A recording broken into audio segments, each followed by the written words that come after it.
ఇక చైనాపై సుంకాలు గణనీయంగా తగ్గుతాయి కానీ సున్నాకు మాత్రం చేరవు. ట్రంప్ అవరం అయితే కానీ వివరం రాదన్నట్టుగా మారింది ఇప్పుడు ఆ ట్రంప్ అనేటువంటి వాడి పరిస్థితి.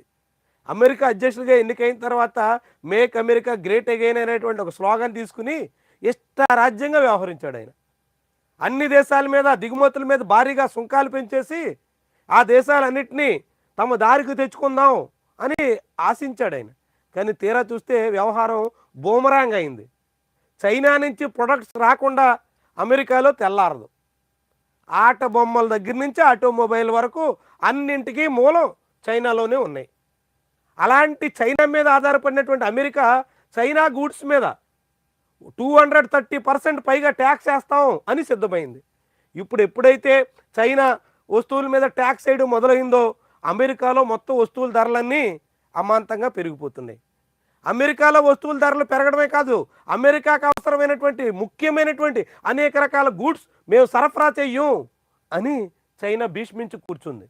అమెరికా వస్తువుల మీద మేము అదే రీతిలో సుంకాలు వేస్తామని బెదిరించడమే కాకుండా అమెరికాకి అత్యవసరమైనటువంటి ముఖ్యమైనటువంటి వ్యవహారాలని మేము సప్లై చెయ్యం అంటూ భీష్మించి కూర్చుంది.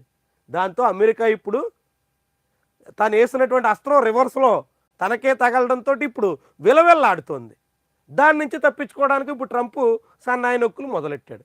మేము సుంకాలు తగ్గిస్తాం కానీ 0% మాత్రం చేరవు, ఖచ్చితంగా చైనా సుంకాలు చెల్లించాల్సిందే, త్వరలోనే అనూహ్యంగా అమాంతంగా సుంకాలు తగ్గిస్తాం అంటూ ఇప్పుడు మళ్ళీ దిగొస్తున్నాడు మనిషి.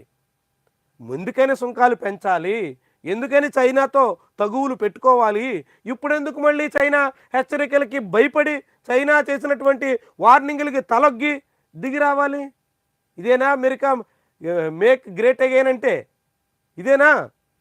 అలాంటి పరిపాలనలో అట్లా ఉంటే ఎలాంటి అతివాదులు అసలు ఏమీ ముందు వెనక ఆలోచించకుండా తోచిందల్లా సాగించేసేటువంటి వాళ్ళు అధికారంలో ఉంటే ఇప్పుడు అమెరికా ప్రపంచంలో అబాసు పాలైనట్టుగా అందరూ అవ్వాల్సి ఉంటుంది.